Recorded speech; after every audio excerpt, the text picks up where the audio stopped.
साधू संत म्हणले देवा त्या अंबुरुशीसाठी तू 10 जन्म घेतलेस, कितीतरी दुष्टाचा नाश केलास, अरे पण अन्याय अत्याचार वाढलाय ना, इथं तरी कुणीतरी बघायला यावं लागतं. देव म्हणले कलियुगातलं हे पहिलं आणि दुसरं चरण चालू आहे, मी तर आता येऊ शकत नाही, पण मी 2 असे बहादर पाठवितो की निदान तुम्हाला धर्माच्या ह्या भगव्याच्या आणि ह्या देशाचं तरी रक्षण होईल. भंडाराच्या खुशीमध्ये शास्त्र जन्मलं, त्यांचं नाव तुकाराम महाराज.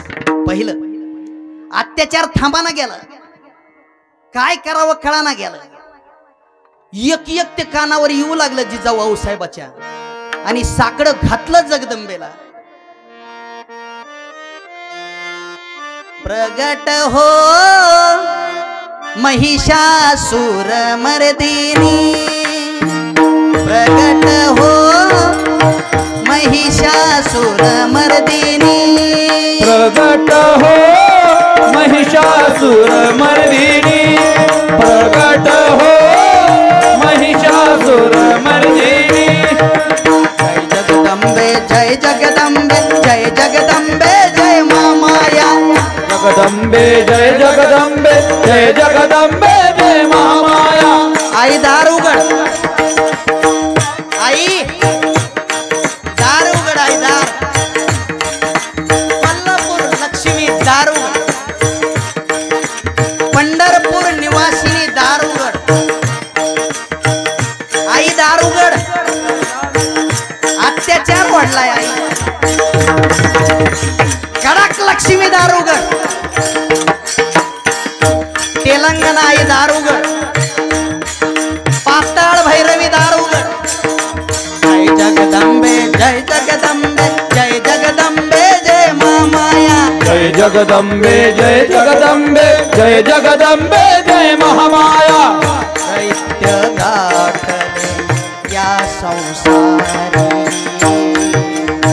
दैत्य दाटले या संसारी, अवघडली धरणी.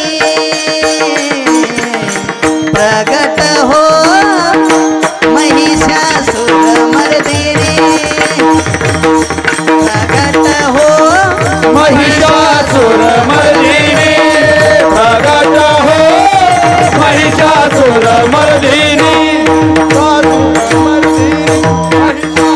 आई हे जगदंबे जगदंबे, घाल पुत्र माझ्या ओटीत जगदंबे.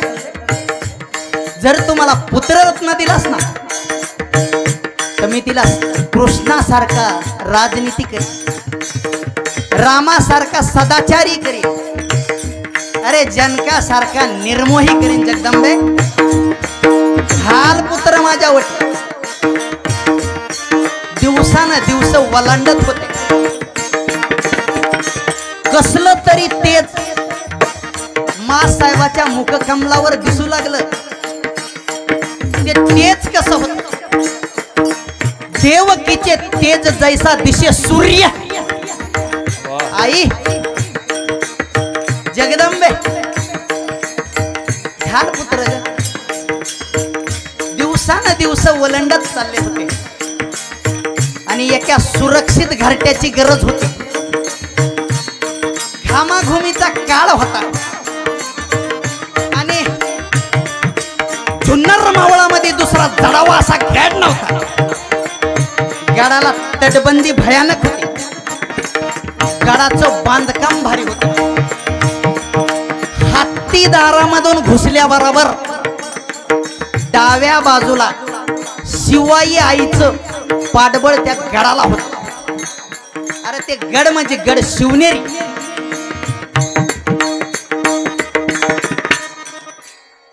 दाखल झाले शहाजीराजे. सैनिक काही दासी वृद्ध कारभारिणीला घेऊन शिवनेरी गडावर दाखल झाले. दिवसानं दिवस चालू उलटत होते आणि एका सुप्रभाती एका शिळेवर मा जिजाऊ साहेब चिंतेमध्ये बसलेले आहेत. दिवसानं दिवस वलंडत गेले आणि गडकऱ्याच्या धर्मपत्नी जिजाऊ मासाहेबाच्या जवळ आल्याने विचारलं, जिजाऊ मासाहेब राणी सरकार, या अवस्थेमध्ये चांगलं खावा वाटतं, चांगलं प्यावं वाटतं, सुगंधी शरबत घ्यावं वाटतं ज्या वेळेसपासून तुम्ही गडावर आलात. काय खाण्यापिण्याचं बोलला नाही. मा साहेबानं त्यांच्याकडे बघितलं आणि सांगितलं तुम्हाला काय आवडत नाही का. दासीने विचारलं तुम्हाला काही आवड निवड नाही का. या अवस्थेत आवडायचं म्हणजे ते डव्हाळे म्हणतात. विको कमी करा. मा जिजाऊ साहेब म्हणतात मला वाटतं घोड्यावर मांद ठोकावी, मला वाटतं तलवार म्यान करावी. आया बहिणीचं हर दिवसा अपहरण करणाऱ्या ह्या नराधरामाचं सर कलम करावं, हे स्वराज्य निर्माण करावं असे ढवाळे होते आईचे. दिवसानं दिवस वलटून चालले होते पुढचे. आणि ती तिथी जवळ आली. फाल्गुन वद्य तृतीया, शुक्ल नाम समस्त्र, उत्तरायणात वार होता शुक्रवार आणि तारीख होती 19 फेब्रुवारी 1630 साली. भीमाशंकराच्या जटा नाणे घाटाच्या वाटा जन्माला शिव रुद्राचा होता. आणि मा जिजाऊ साहेबानं बाळाचा जन्म झाला. छत्रपती शिवाजी महाराजांचा जन्म झाला आणि बाळाला पाळण्यामध्ये टाकलं आणि पाळणा रामाचाच गायला. तुम्ही म्हणता रामाचा कस काय, मी तिथंच होतो. पाळा रामाचा गायला होता गुरुजी. कुलभूषणा दशरथ नंदनान करी बाळा, मनमोहना राम लक्ष्मणान बाळा दोरे नंदनान बाळा दोरे दशरथ नंदनान बाळा दोरे. कुलभूषणा दशरथ नंदनान निद्रा करी बाळा, मनमोहना राम लक्ष्मणान बाळा जोरे. निद्रा करी बाळा करी बाळा.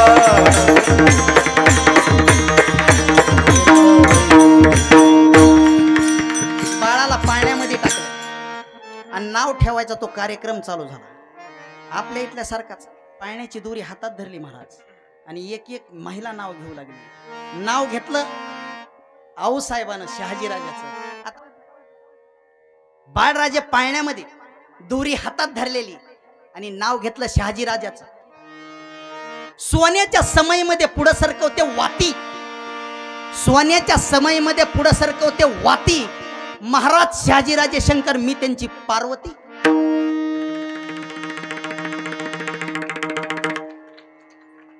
पाळण्यापासून संस्कार दिले, चिखलाचे घोडे बनवून दिले, किल्ले बांधून दिले. शिवाजी महाराजांचा आवडता खेळ म्हणजे मातीचा ढिगारा होता. शिवाजी महाराजांना भगवा रवावा त्या ढिगावर आणि मा साहेबाला म्हणाव आऊ साहेब, आऊ साहेब, आऊ साहेब, हा माझा किल्ला. दुधापासून संस्कार दिले. एक दासी होती राजांना सांभाळण्याकरता, तिला बी एक छोटस मूल होतं. बाळराजे रडायले म्हणून तिने 2 घोट पाजण्याचा प्रयत्न केला. मासाहेब पळत पळत आल्या आणि दासीच्या ताड ताड ताड ताड तोंडात दिल्या आणि राजांच्या नरड्यामध्ये बोट घालून दूध वकून बाहेर काढलं. ती दासी जवळ आली, डोळ्याला पाणी आलं तिच्या आणि म्हणली राणी सरकार, का मारलं आम्हाला, आमासने का मारलं. मासाहेब म्हणले अगं बाई, दासीचं दूध पाजून त्याला दास नाही बनवायचं, राणीचं दूध पाजून राजा बनवायचं. दुधापासून संस्कार दिले. एक एक दिवस वलांडत होता आणि राजे मोठे होऊ लागले आणि तलवारबाजी शिकण्यासाठी, शस्त्रविद्या शिकण्यासाठी, पट्टा शिकण्यासाठी त्यांना नानोजी वस्तादाकडे टाकलं आणि शिक्षण सुरू होतं राजांचं. दिवसानं दिवस वलांडत गेले, काही वर्ष गेले, काही काळ गेला आणि एके दिवशी आई सरकार वस्तादाकडे गेल्या आणि विचारलं काय येतं आमच्या राजांना. नानोजी वस्तादाने राजाच्या हातात पट्टा दिला आणि इशारत दिली. 2 नारळाची झाडं होती जवळजवळ राजानं असा पट्टा फिरविला, असा पट्टा भयानक फिरविला आणि नारळाच्या जवळून आपली जागा घेतली. काय झालं तर कुणालाच कळालं नाही. मासाहेब म्हणल्या वस्ताद नेमकं काय झालं हे आम्हाला कळालंच नाही. वस्ताद उठले आणि नारळाचे झाड लोटले. त्यावेळेस ते दोन्ही झाड आतून कट झालेले होते. एवढा पट्टा महाराजाचा सण भयानक होता. मग लाल महालामध्ये असताना वरातीत नारळ उडविताना पाहिला. 9 फुटावरच लिंबू कापायचा आणि पुन्हा आपली जागा घ्यायचा. 9 फुटावरचा नारळ उडवायचा, पुन्हा आपली जागा घ्यायचा. महाराज भारावून गेले आणि बोलावून घेतलं त्याला. ए अरे बोलवा रे त्याला कोरेत. आणि विचारलं नाव काय तुझं? ते मला राज, मी न्हावी वारिक आहे. राजे म्हणले तुझी जात विचारली नाही रे, तुझं नाव सांग. राज जीवा महाल म्हणतात मला. काय जीवा, काय पट्टा फिरवितो रे. 9 फुटावरचं नारळ, 9 फुटावरचं नारळ उडवितो, पुन्हा आपली जागा घेतो. 9 फुटावरचं अर्ध लिंबू कापतो आणि पुन्हा आपली जागा घेतो. जीवा, ए जीवा, ही सामान्य कला नाही. अरे ही डोंबाऱ्याला दाखवण्याचा खेळ नाही, ही वरातीतली कला नाही. जीवा, मी तुला साथ घालतो, मी साकडं घालतो. तू स्वराज्यासाठी तुझा पट्टा चलव. तुझा पट्टा या स्वराज्यामध्ये अजर अमर झाल्याशिवाय राहणार नाही. प्रतापगडाच्या पायथ्याला ज्यावेळेस छत्रपती शिवाजी राजाने खानाचा कोटाळा बाहेर काढला, त्यावेळेस खान वरडला, दगा दगा दगा. सय्यद बंडा धावत येऊ लागला आणि बावळ्यानं पाहिला सय्यद बंडा येताना आणि जीवाला आवाज दिला, जीवाजी राजांना पाहाजी. अरे जीवा आमचा एवढा दिमागी होता. सय्यद बंडाचा डाव त्यांनी डोक्यामध्ये आणला आणि सय्यद बंडाचा वार राजावर पडायच्या आत नाविक समाजाच्या पोरानं कमाल दाखविली. सय्यद बंडाचा हात वरच्या वर कलम केला आणि शाहीर गरजला, होते जीवाजी म्हणून वाचले.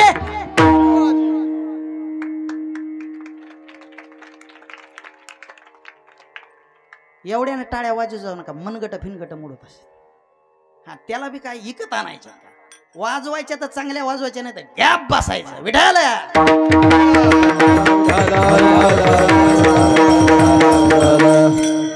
असे 18 पगड जातीचे मावळे राजाने एकत्रित केले. 18 पगड जातीचे हिंदू धर्मातले, मुस्लिमाचे सुद्धा होते काही. आता आपल्याला वेळ नाही तेवढे सांगायला. काही कसं माहितीये का, आता समद्या आमच्या मित्राची शिवचरित्रावरच बोला, नाही तर हा सप्त्याचा कार्यक्रम आहे. जेवढं होतं तेवढं मी संत चरित्र घेऊन शिवचरित्र थोडं थोडं सांगण्याचा प्रयत्न करायलोय. नाहीतर आमचा जर अभंग दुसरा ठरला होता.